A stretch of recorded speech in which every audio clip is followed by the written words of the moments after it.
Қара кемпір. Бала кезден есте қалған қорқыныштың бірі, неге екенін білмеймін, аса мейірімді күміс апамен байланысты. Ауылымызда сондай кемпір болған.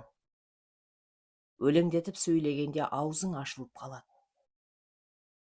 Өзгеше бір ырғақпен төпелетеді кеп. Кез келген тақырыпқа. Дүкенге бара жатып та жол бойы ұйқастырып өлең шығарады. Фельдшер система қойғанда былай деп төгіп жіберіпті. Ақ сүйса, қызыл сүйса, сүйса, сүйса, мен алып жатырмын капельница. Әжей қызық болатын, оны бәрі жақсы көрді. Бұйығы ғана қарапайым тірлік кешті, жападан жалғыз. 3 ұлы мен күйеуі соғыста өлген. Бүкіл мал мүлкі, мүйізі сынық көтерем ешкі, 3 тауық, 1 қораз. Болды. Сосын иті. Ит демекші, соның ит боп үргенін естімеппін. Ауылдағы басқа иттер сияқты емес, мейірімді. Тіпті ит деуге аузың бармайды. Бәріне еркелейді. Ит иесіне тартады деп бекер айтпайды ғой. Күміс апаның жанынан бір елі қалмайды. Оны ешқашан байлаған емес. Сабалақ жүнді ақсақ, қақ маңдайында ақтаңдақ. Әдетте күміс апа бақшасында тырбанып жатады, не ауланың ішінде күйбеңдеп жүреді. Нан пісіреді. Наны қандай? Пияз қосылған. Сол нанның дәмі таңдайымнан кетпейді. Әлі көз алдымда. Күміс апа алдымен бәрін дайындап алады, қол астында тұрсын деп. Алжапқышын байлап, басына орамалын тағады, жезтегешке ұн салып, үстіне жұмыртқа жарады, шөмішпен су құяды, бәрін араластырады, лыпылдатып нан илейді. Мен оның ширақ қимылына арбалғандай тамыры білеуленген қолдарынан көз алмаймын. Бір кезде нан жая бастайды. Күміс білезіктері сыңғыр-сыңғыр етіп, пияз турайды. Неге көзінен жас шықпайды деп таңғалам. Анамның көзі ылғи жасаурап кетеді, менің де, бәрінің. Ал күміс апа былқ етпейді. Ойға шомып, бүкіл дүниені ұмытатындай. Сосын ол жалпақ табаның түбіне май жағады, оған таба нанды салады, саусағымен басып, күндей дөңгелетеді, қақпақпен жабады. Аулада от жағады. Ағаш әбден жанып бітті-ау дегенде ауыр ыдысты қақ ортасына қояды. Оттың ыстық табына кішкентай қысқышпен шоғалып, табаның жан жағына тастайды. Бітті.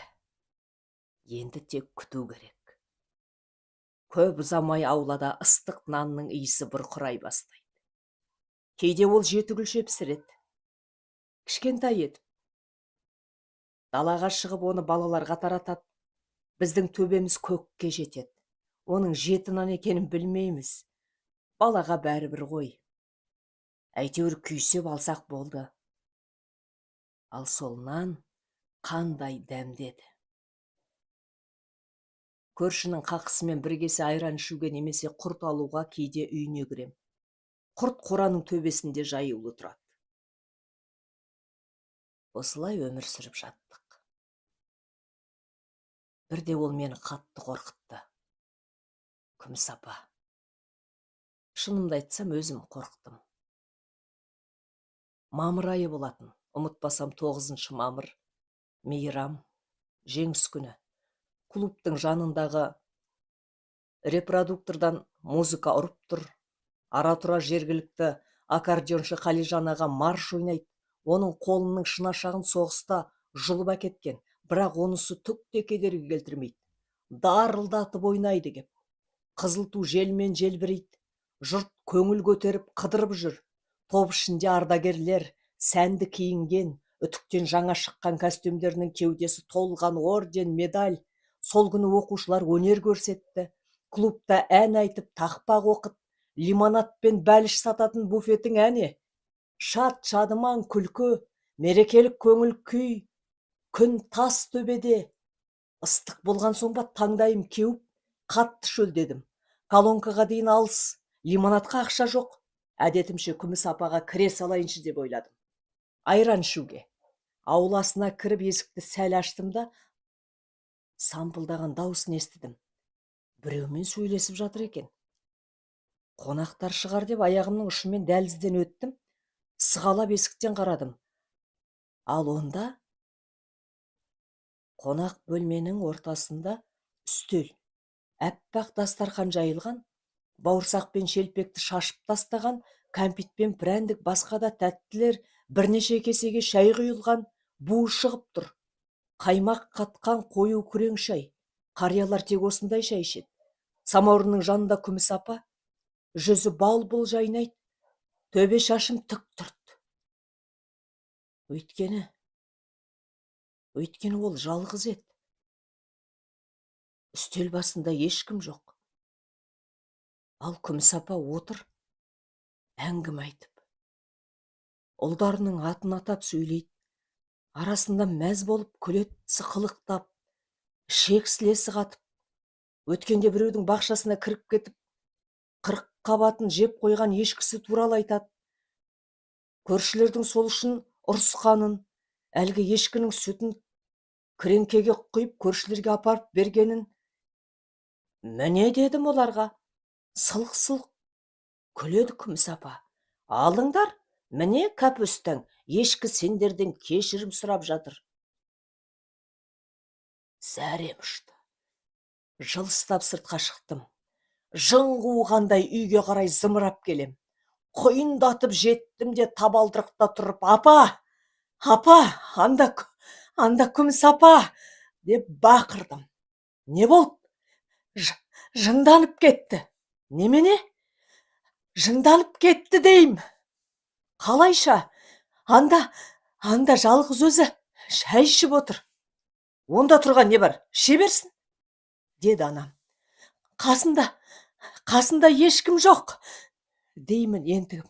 Өзімен өзі сөйлесіп отыр. Анам мұңая жымиды. Ештеңе демеді. Мені өзіне тартып құшақтады да басымнан сипады. Әй балам-ай, деп күрсінді. Отыра берсін. Оған кедергі жасамағаның дұрыс болған. Содан кейін күміс апаның үйіне бармайтын болдым. Сескеніп қалдым. Бір күні ол далаға жеті күлші алып шықты. Балалар тұра ұмтылды. Күлшені таратып жатып. Тие берсін, айтуды ұмытпаңдар, деп ескертті. Маған да күлше берді. Сен келмей кеттің ғой, деді күлімсіреп. Мен ауырып қалдым, деп міңгірледім. Мен өткенде... Күміс апа әрмен қарай сөйлетпей құшақтай алды. Төбемнен иіскеп, қорықпа, деді. Қорқатын ештеңе жоқ. Сөзі жүрегіме жылы тигені сонша сол мезетте бәрін ұмытып кетті. Қайтадан айран, ірімшік, құрт алу үшін үйіне бара бастадым. Бір қыста ол маған арнап шұлықты оқыды. Ешкінің жүнінен, жып-жылы. Балалардың ол туралы ойдан қырдан құрастырып әңгіме айтқаны ұнамайтын. Ей, жынды ғой ол, дейтін Нұркен, арамыздағы ересек. Шын айтам, жынды. Сен қайдан білесің, деймін өзеуреп. Ей, оны бәрі білет, деп мырс етті Нұркен. Бірақ айтпайды. Мұндай кезде төбелескім келеді. Себебі күміс апаны қорғауға сөзім жетпейді. Бірақ Нұркен менен күшті. Бір жағынан ешкімге зияны да жоқ, сараң емес. Бірде күміс апа ауырды. Туған туыстан ешкім қалмаған. Көршілері қарады. кезектесіп. Бір күні тіпті нашарлап кетті. Көзі онша көрмей, орнынан тұра алмай, сол кезде Күміс апа ұлын шақырды, кенжесін, Жәнібекті. Оның қара қағазы ең соңында келген. Үлкендердің есі шықты. Сенделіп кетті. Енді қайттік. Ауылдың зоотехнигі Әшім бұрыштағы сандықты жаймен ашып, ішінен күпәйкі алып шықты. Жуыла өңі кеткен. Бір кездері Жәнібек соны киіп мектепке барыпты. Денесі шағын болса да күпәйкіге әрең сыйды. Күміс апаның қасына барып отырды. Жұдырығын аузына апарып бір жөтелді. Күміс апа селк етті. Бұл кім ей? Денесін сәл көтеріп жан-жағын қармады. Ербиген сұлбаға қолын созды. Жеңінен тас қып ұстап алды. Қысып жібермей. Жәнібек, деді толқып. Жәнібек, балам-ау, қайда жүрсің? Содан кейін ұзақ сөйлесті. Жәнібекпен. Әлденені айтып әзілдеп қояды. Тура өткендегі самауырынның жанындағыдай. Күміс апа сөйлегенде Әшім тапжылған жоқ. Қозғалуға қорықты. Тек көзінен бір тамшы жас үзіліп түсті де, тікірейген мұртынан сорғалап өтіп, еденге тамды. Сәлден соң Күміс апа әлсіреді, қолын босатты. Жарайды, деді, көңілі орнына түскендей. Мен болдым.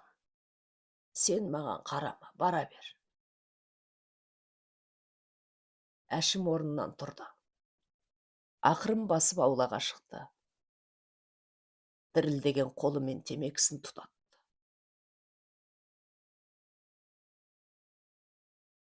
Күміс апаны бүкіл ауыл болып жерледі. Шал-шауқан қара кемпір жақсы кетті десіп жатты. Күміс апаны бізде солай атайтын. Өз төсегінде өлді. Басқа жақта емес, ел жұртының ортасында. Содан шығар, күлімсіреген күйі дүниеден озды. Ермек Тұрсынов. Оқыған Нұрлыгүл Өтемісқызы.